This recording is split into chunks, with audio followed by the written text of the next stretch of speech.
Barcelona, biggest city on the Mediterranean Sea, Spain's second largest city after Madrid, and is among the 10 most famous cities in the world. Whether you seek for the beautiful beaches, crazy nightlife, and luxury shopping, or you want to explore the unique architecture masterpieces and visit Mobile World Congress, Barcelona has it all.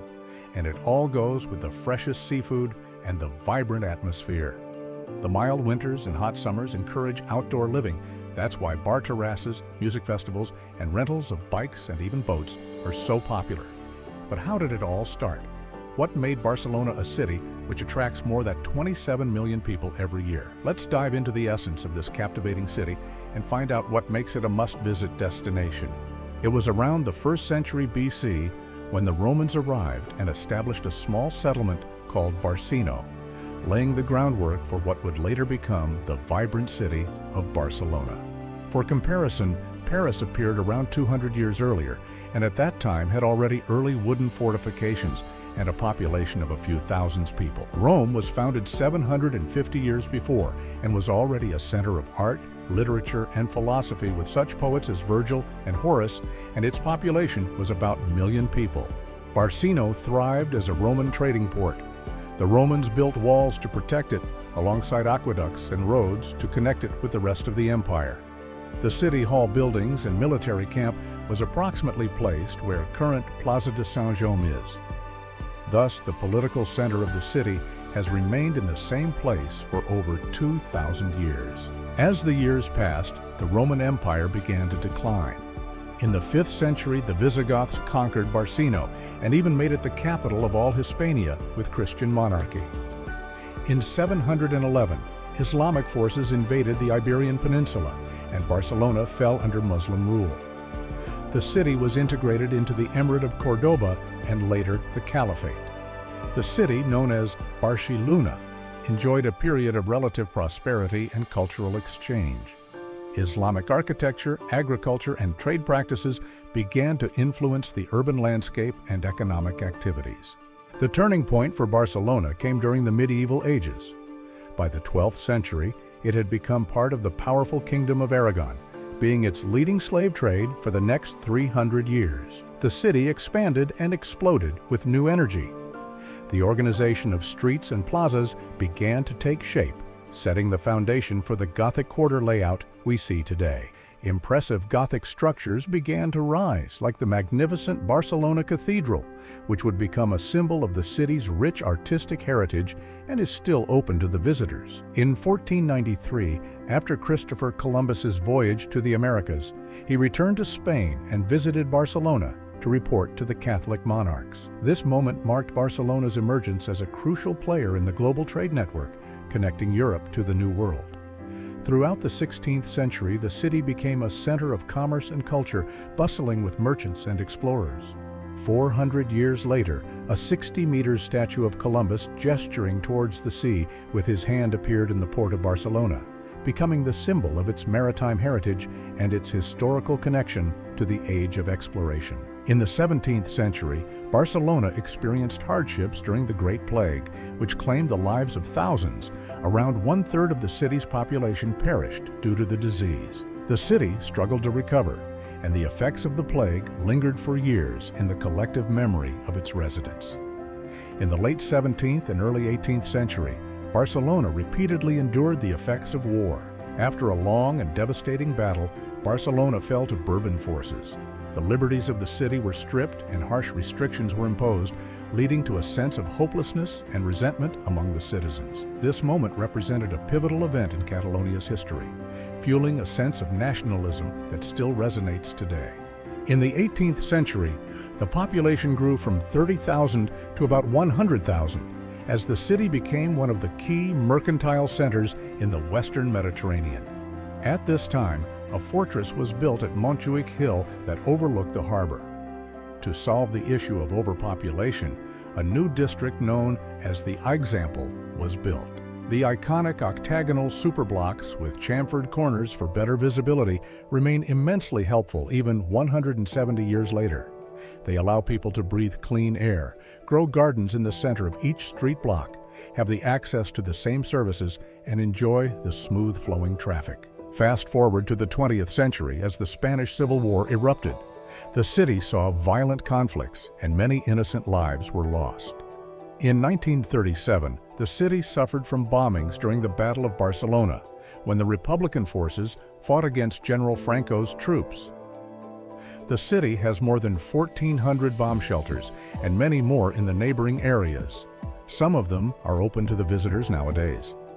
When Franco's regime eventually won in 1939, it imposed oppression and censorship.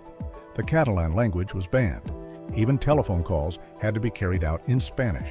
To this day, Catalonia is known for its strong regional identity, as well as for the independence movement. Catalan is still widely spoken, with an estimated 95% of Barcelona's population understanding the language. According to the law, teachers, doctors, and public sector workers have to know how to speak Catalan. Amid these tragedies, the city began to rebuild.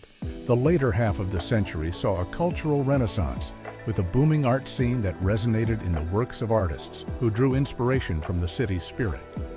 For example, Pablo Picasso actually spent his formative years in Barcelona and studied at its School of Fine Arts.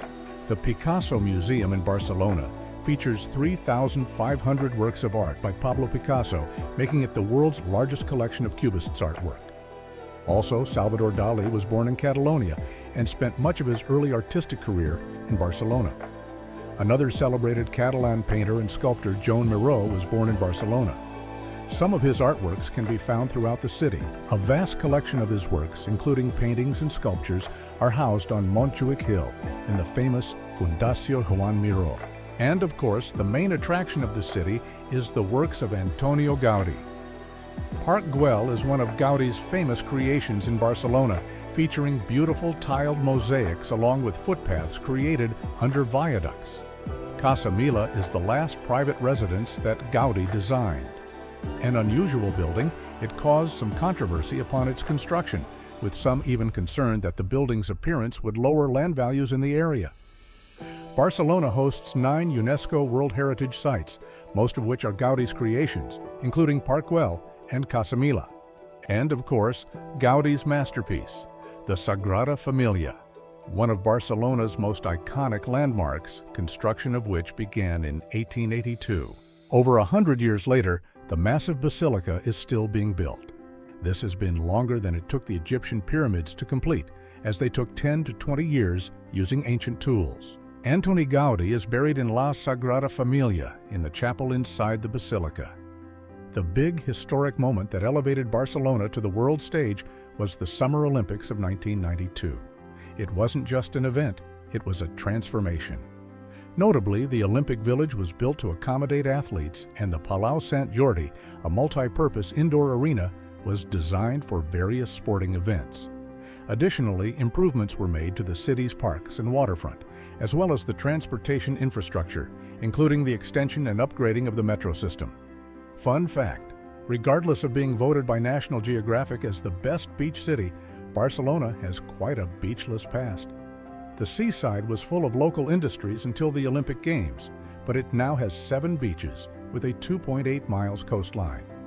These developments helped transform Barcelona into a modern city and laid the groundwork for its future as a major tourist destination. What else is Barcelona known for? It has the largest football stadium in Europe, Camp Nou, with a capacity of 99,354 people. It is the home ground for FC Barcelona, among the most celebrated football clubs.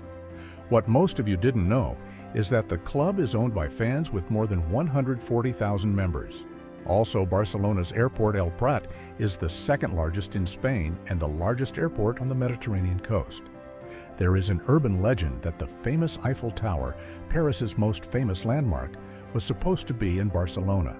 Unfortunately, Spain rejected the project by Gustave Eiffel due to its size and cost. Imagine that. Currently, there are 26 Michelin star restaurants in Barcelona. Contrary to popular belief, paella did not originate in Barcelona. This famous Spanish dish was actually invented in Valencia, eastern Spain. Traditional Catalan dishes include pan con tomat, bread rubbed with tomato and olive oil, botifarra, Catalan sausage, and calçots, grilled spring onions. Barcelona is known for its tapas culture, where small plates of various dishes are shared among friends and family.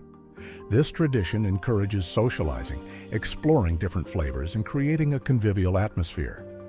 Barcelona's food markets are a food lover's paradise. The most famous is La Boqueria, located just off La Rambla. These bustling markets offer a colorful array of fresh produce, local delicacies, spices, and more. But amid all these historical events and celebrity visits, the everyday life of local people continues to define Barcelona.